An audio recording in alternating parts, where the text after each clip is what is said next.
WhatsApp everyone, क्या हाल चाल है?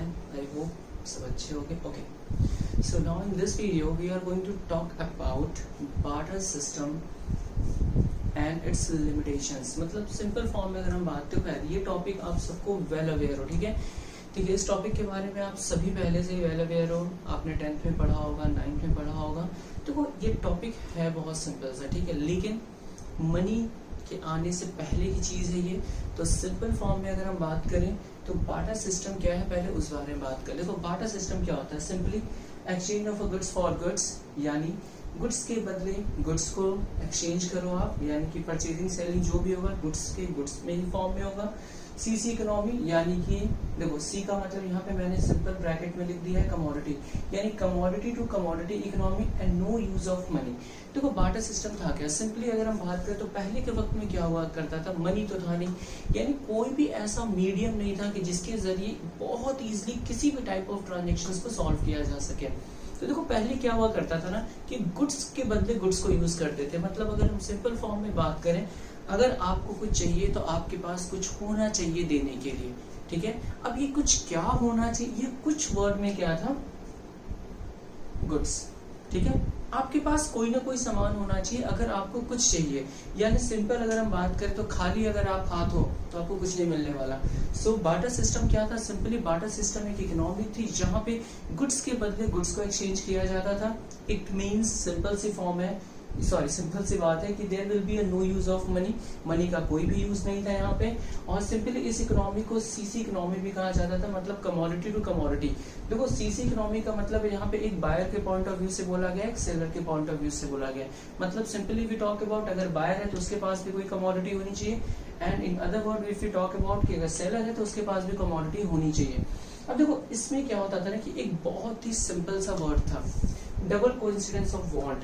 या देखो, बार्टर सिस्टम में ना ये सबसे ज्यादा इंपॉर्टेंट था. ठीक है, तो डबल कोइंसिडेंस ऑफ वांट का मतलब क्या था? Simply simultaneously fulfilment of a mutual want, यानी साइमल्टेनियसली मतलब सेम वक्त में, ठीक है, म्यूचुअल वांट फुलफिल होनी चाहिए. अब देखो, म्यूचुअल का मतलब है किन की बात की जा रही है? For buyer and seller.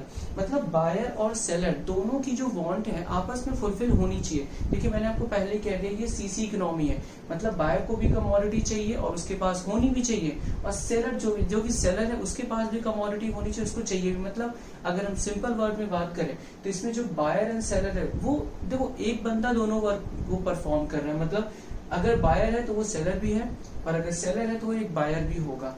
जैसे एग्जाम्पल की अगर हम बात करें, ए एंड बी, मान लो अगर ए के पास वीट है और बी के पास क्लोथ है, तो सिंपल सी बात है, अगर ए को क्लोथ चाहिए तो ठीक है, ए को मिल जाता है, और अगर बी को वीट चाहिए तो बी को भी आपस में मिल जाना चाहिए. मतलब हम सिंपल फॉर्म में बात करें, अगर ए और बी अगर आपस में कम्युनिकेट करते हैं तो इन दोनों की जो म्यूचुअल वांट्स हैं आपस में फुलफिल होनी चाहिए. मतलब simple form if you talk about, if A wants cloth, तो सिंपल सी बात है बी जो है उसको वीट की जरूरत होगी.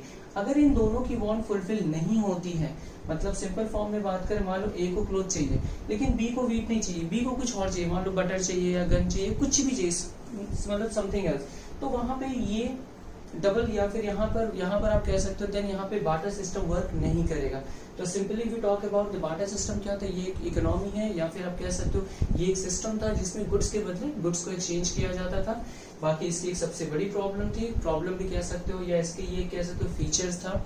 ठीक है, जो कि अगर ये फीचर या ये पॉइंट अगर फॉलो किया तभी आपका बार्टर सिस्टम वहां पे, मतलब आप कह सकते हो इम्प्लीमेंट होगा या फिर फॉर्म करेगा. Okay,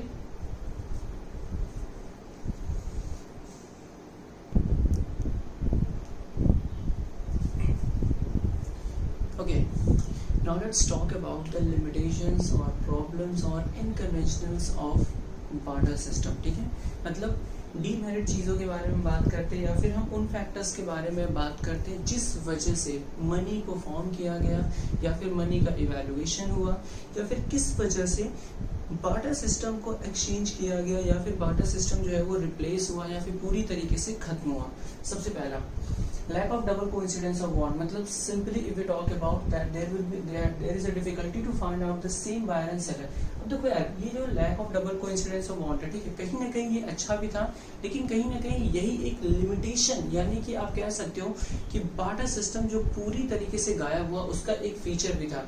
simply we talk about the lack of double coincidence of want, then simply आपको क्या लिखना होगा, that there is a difficulty to find out the same buyer and the seller, which means there is a lapse, या फिर आप कह सकते हो कि कोलैप्स होता था या प्रॉब्लम होती थी डबल कोइंसिडेंस ऑफ बॉन्ड्स को फुलफिल होने में।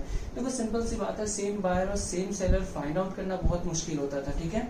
Next, lack of common measure of value. अब देखो इसमें कुछ पॉइंट्स आपको समझाएंगे। पहला, नो कॉमन मेजर या यूनिट फॉर अ कमोडिटी। अब देखो किसी भी कमोडिटी के लिए ना कोई कॉमन मेजर नहीं था, यानी सभी कमोडिटी को सेम जैसा ही समझाया जाता था, फिर सारी कमोडिटी की वैल्यू को सेम समझा जाता था। Proportion the two commodity each, यानी कि सारी कमोडिटीज को सेम प्रोपोर्शन में या फिर सेम फॉर्म में एक्सचेंज किया जाता था। And we know that each articles या commodities were having the different value. और देखो हमें एक चीज पता है कि हर कमोडिटी का हमारी इकोनॉमी में एक अलग वैल्यू है, राइट। अब हम गोल्ड की कंपैरिजन किसी जानवर के साथ नहीं कर सकते या किसी एनिमल के साथ नहीं कर सकते, ठीक है। तो सिंपल फॉर्म में अगर हम बात करें तो lack of common measure of value मतलब सिंपली बार्टर सिस्टम में किसी भी कमोडिटी के लिए कोई कॉमन मेजर या फिर कोई कॉमन यूनिट ऑफ मेजर नहीं था, सारी कमोडिटी को सेम प्रोपोर्शन में चेंज किया जाता था। एंड सबसे जो कि डीमेरिट चीजें जो हमें पता है कि each articles were having a different value, या जब हर आर्टिकल का डिफरेंट वैल्यू है तो कैसे आप किसी भी कमोडिटी को सेम प्रोपोर्शन में चेंज कर सकते हो। सो ये भी एक लिमिटेशन था। And the next limitation is lack of standard of a deferred payment. अब देखो डेफर्ड पेमेंट का मतलब सिंपली होता है future payment, right. Deferred payment means future payment. अब देखो सबसे बड़ी प्रॉब्लम क्या होती थी, फ्यूचर पेमेंट। हाँ भैया सिंपल सी बात है, आप जैसे मान लीजिए अगर किसी ए और बी में अगर एग्रीमेंट होता है किसी गुड्स को लेकर के, तो यार ये जरूरी नहीं है कि उस गुड्स की या फिर उस आर्टिकल की जो क्वालिटी है, ठीक है, वो सेम रहे आफ्टर पर्टिकुलर टाइम पीरियड के बाद भी। तो यही एक डीमेरिट था बार्टर सिस्टम का, क्योंकि भैया देखो किसी भी कमोडिटी की कोई कॉमन मेजर वैल्यू नहीं थी, यानी सारी कमोडिटी को सेम प्रोपोर्शन में ट्रीट किया जाता था। Disagreement about the quality of a goods, यानी देखो सबसे बड़ी बात क्या भाई फ्यूचर पेमेंट है, यानी किसी भी कमोडिटी की जो क्वालिटी है वो डिसएग्रीमेंट यानी कि लैक कर सकता था, यानी उसकी क्वालिटी डाउन हो सकती थी या मोस्टली हो जाती है। and the conflict regarding the repayment from the specific goods।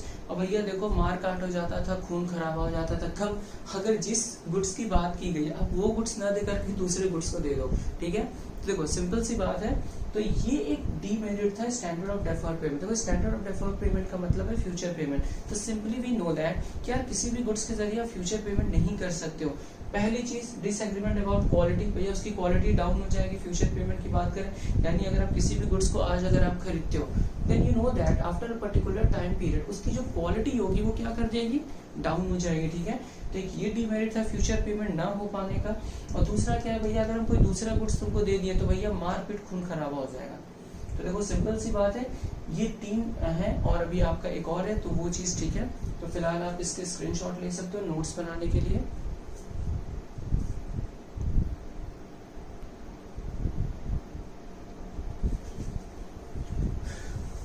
Okay, now let's talk about the last point or last demerit of barter system, lack of store of value। देखो lack of store of value का मतलब है उसको store करके रखना, ठीक है। देखो बार्टर सिस्टम में हमें कुछ चीजें पता थी कि भाई गुड्स के बदले गुड्स को हमें एक्सचेंज करना, ठीक है। देखो तो सबसे पहले हम इस पॉइंट से रिलेटेड कुछ चीजों को जान लेते हैं। पहला, difficulty to store the goods for the future, as we know that there will be a difficulty to store the goods, ठीक है, फॉर फ्यूचर यूज। आपको भी पता है आप किसी भी गुड्स को फ्यूचर पर्पस के लिए बहुत लंबे टाइम तक स्टोर करके नहीं रख सकते हो। Most of the goods do not have durability because we know that किसी भी गुड्स को फ्यूचर यूज हम इसलिए नहीं कर सकते क्योंकि उसकी ड्यूरेबिलिटी नहीं होती।